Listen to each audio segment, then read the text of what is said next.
அஸ்ஸலாம் வலைக்கும். Welcome back to our channel. அல்ஹம்துலில்லாஹ் நான் நல்லா இருக்கேன். ஐ ஹோப் எல்லாருமே நல்லா இருப்பீங்க நம்புகிறேன்.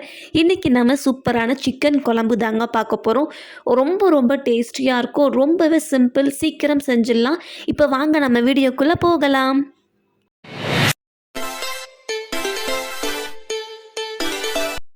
ஸோ ஒரு பேனில் வந்து 4லேருந்து 5 டேபிள் ஸ்பூன் அளவுக்கு எண்ணெய் சேர்த்துக்கங்க. எண்ணெய் சூடானதுமே நான் 2 மீடியம் சைஸ் வெங்காயத்தை வந்து நல்லா மிக்ஸி ஜாரில் வந்து ஃபைன் பேஸ்ட்டாக அரைச்சிருக்கேன். ஸோ அதையும் நாங்கள் சேர்த்துடலாம். சேர்த்துட்டு ஒரு 2 நிமிஷம் போல் அப்படியே வதக்கி விட்டுடலாம்.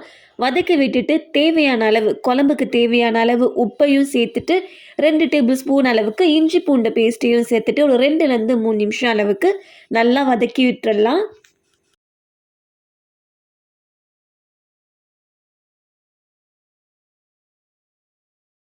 இஞ்சி பூண்டோட பச்சை வாசம் போனதுமே நம்ம எடுத்து வச்சுருக்கிற சிக்கனை சேர்த்துடலாம். நான் இன்றைக்கி 400 கிராம் அளவுக்கு சிக்கன் எடுத்திருக்கேன். ஸோ பெரிய பெரிய பீசஸ். இதை வந்து நல்லா வந்து இஞ்சி பூண்டு பேஸ்ட்டோட நல்லா வதக்கி விடுங்க. நமக்கு சிக்கனோட கலர் வந்து பார்த்திங்கன்னா நல்லா சேஞ்ச் ஆகி வரணும். அப்போ தான் அந்த சிக்கனோட அந்த ஸ்மெல் வந்து நமக்கு இருக்காது. ஸோ தட்டை மூடி ஒரு 2லேருந்து 3 நிமிஷம் அளவுக்கு மீடியம் ஃப்ளேமில் அப்படியே விட்டுடலாம். 3 நிமிஷத்துக்கு அப்புறம் ஓப்பன் பண்ணிங்க அப்படின்னா அந்த சிக்கனோட அந்த ரா ஸ்மெல், பச்சை ஸ்மெல் எல்லாமே போயிருக்கும். இந்த ஸ்டேஜில் நம்ம 2 விதமான காய் சேர்க்க போகிறோம். ஒன்று வந்து பார்த்திங்கன்னா உருளை, இன்னொன்று வந்து முருங்கைக்காய். ஸோ இது 2த்தையுமே வந்து சேர்த்துட்டு ஒரு 3 to 4 மினிட்ஸ் வரைக்கும் நல்லா வதக்கி விட்டுடலாம்.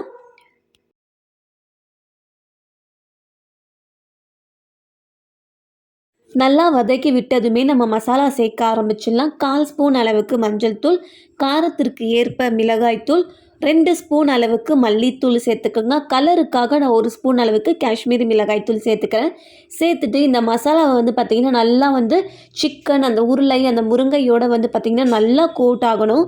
ஸோ நல்லா லோ ஃப்ளேமில் வச்சு நல்லா கலந்து விடுங்க. மசாலா நல்லா கோட்டான பிறகு ஒரு 1/4 டம்ளர் அளவுக்கு தண்ணி சேர்த்துக்கோங்க. நமக்கு அந்த மசாலாவோட பச்சை வாசம் போகணும். ஸோ தண்ணி சேர்த்துட்டு கொஞ்சம் மீடியம் ஃப்ளேமில் வச்சு தண்ணியை வந்து நல்லா கொதிக்க விடுங்க. அப்போ தான் நமக்கு அந்த மசாலாவோட பச்சை வாசம் எல்லாமே போகும். ஸோ அந்த தண்ணி நல்லா கொதித்து வந்ததுமே இந்த இடத்துல வந்து பார்த்திங்கன்னா ஒரு தேங்காய் பீஸு, 2 தக்காளி, கிராம்பு, பட்டை, ஏலக்காய், சோம்பு இது எல்லாத்தையுமே நம்ம மிக்ஸி ஜாரில் வந்து நல்லா ஃபைன் பேஸ்ட்டாக அரைச்சி நம்ம சேர்த்துருக்கோம். இது கூட வந்து பார்த்திங்கன்னா மறுபடியும் வந்து உங்களுக்கு எந்த அளவுக்கு குழம்பு வேணுமோ அந்த அளவுக்கு தண்ணி சேர்த்துக்கோங்க. நான் வந்து ஒரு 1/2 டம்ளர் அளவுக்கு மறுபடியும் எக்ஸ்ட்ராவாக நான் தண்ணி ஆட் பண்ணிக்கிறேன். அவ்வளோதான். இதை சேர்த்துட்டு நம்ம தட்டை மூடி என்ன பண்ண போகிறோம் அப்படின்னா ஒரு 20 மினிட்ஸ் வரைக்கும் நல்லா ஒரு மீடியம் ஃப்ளேமில் வந்து குக் பண்ணி எடுக்க போகிறோம். அப்போ தான் நமக்கு அந்த காய் எல்லாமே நமக்கு நல்லா வெந்து வரும். ஸோ 20 மினிட்ஸ் வந்து இது அப்படியே மீடியம் ஃப்ளேம்லேயே இருக்கட்டும்.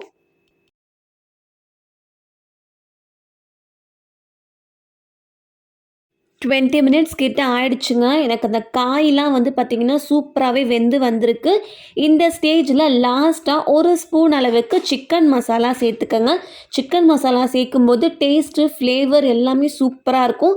ஸோ 1 ஸ்பூன் அளவுக்கு சிக்கன் மசாலாவை சேர்த்துட்டு லாஸ்ட்டாக கொஞ்சம் போல் கொத்தமல்லியும் தூவி விட்டு நம்ம ஸ்டவ்வை ஆஃப் பண்ணி விட்டோம் அப்படின்னா நம்மளோட சூப்பரான சிக்கன் குழம்பு ரெடி. ஸோ இந்த சிக்கன் குழம்பு வந்து பார்த்திங்கன்னா white rice, jeera rice, pulao, idli, dosa, chapati, puri, நான், ரோட்டிக்குன்னு சொல்லிட்டு எல்லாத்துக்குமே சூப்பராக இருக்கும். கண்டிப்பாக ட்ரை பண்ணி பாருங்கள். ட்ரை பண்ணி பார்த்துட்டு எப்படி இருந்துட்டுன்னு சொல்லிட்டு மறக்காமல் என் கூட கமெண்ட் செக்ஷனில் ஷேர் பண்ணிக்கோங்க. என்னோடய வீடியோவை புதுசாக பார்க்குறதா இருந்தால் சேனலை மறக்காமல் சப்ஸ்கிரைப் பண்ணுங்கள். பக்கத்தில் இருக்கிற பெல் பட்டனையும் ப்ரெஸ் பண்ணுங்கள். அப்போ தான் நான் போடுற வீடியோஸ் எல்லாமே உங்களுக்கு நோட்டிஃபிகேஷனில் காட்டும். அடுத்த ஒரு வீடியோவில் சந்திக்கும் வரை டாடா பாய் அண்ட் தேங்க்ஸ் ஃபார் வாட்சிங்.